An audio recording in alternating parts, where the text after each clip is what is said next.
I used to wear my independence like a badge of honor. I thought needing no one made me strong. I thought that if I could handle everything, my finances, my emotions, my crises, without asking for help, it meant I was winning. But I wasn't winning. I was actually destroying myself from the inside. If you are watching this, you probably have a reputation for being the strong one. Hyper independence is not strength, it's a survival response. It's what happens when life teaches you that depending on people is dangerous, or disappointing, or simply not an option. It's the kind of independence that says, I don't need anyone. I'll handle it myself.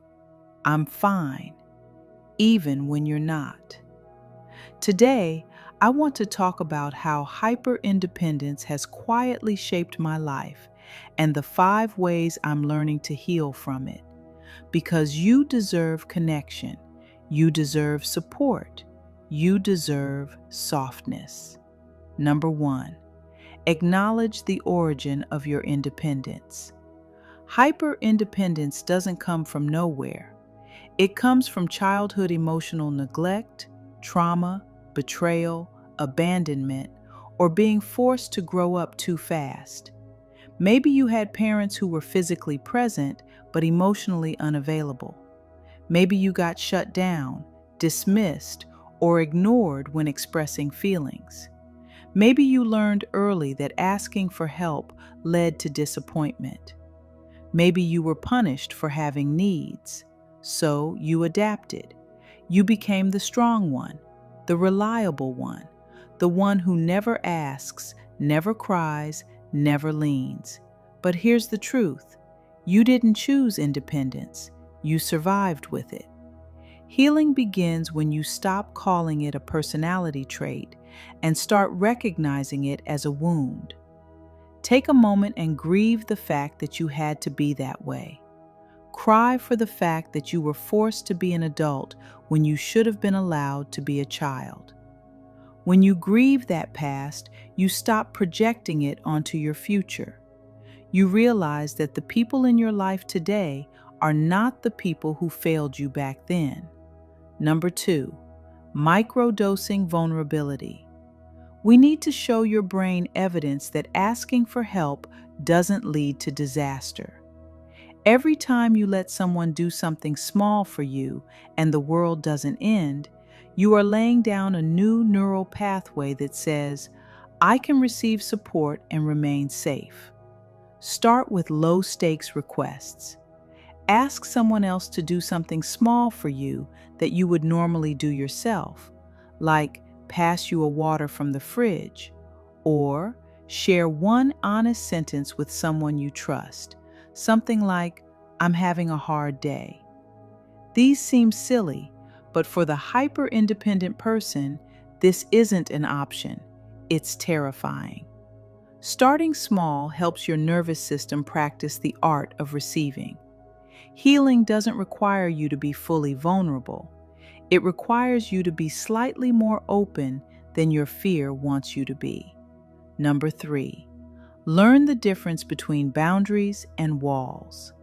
Hyper-independent people don't set boundaries. They build walls. A boundary says, I need this to feel safe. A wall says, no one gets in. Walls feel protective, but they also keep love out, support out, connection out. Start by identifying one wall you've built. Not letting people help, not sharing your feelings, not asking for clarity, not expressing needs, not trusting anyone's intentions. Then ask yourself, what boundary could replace this wall? For example, instead of, I don't need help, try, I need help with this part, but I'll handle the rest. Instead of, I'm fine, try, I'm overwhelmed, but I'm working through it. Boundaries create connection. Walls prevent it. Number 4, redefine strength. We have to change your definition of strength. Old definition. Strength is endurance. Strength is silence. Strength is how much pain I can carry without breaking. New definition. Strength is honesty. Strength is knowing your limits. Strength is letting someone else carry the bag for a mile so you can catch your breath.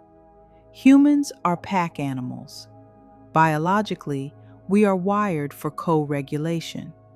We literally need each other to stabilize our heart rates and our hormones. Needing people doesn't make you broken, it makes you human. Number 5, stop treating rest like a reward. Hyper-independence often comes with a side of overworking. You don't rest, you earn rest. You don't relax, you collapse. You've been conditioned to believe that slowing down is lazy, that asking for help is weak, that being tired means you're failing. But your body is not a machine. Your nervous system is not a battlefield. Your worth is not measured by how much you can carry. Start practicing micro-rest, 2-minute meditation. Put your phone down, stretch, 2-minute breath work. Not because you deserve it, but because you're human. Rest is not a luxury. It's a requirement for healing. You are allowed to soften. You are allowed to need people. You are allowed to be held.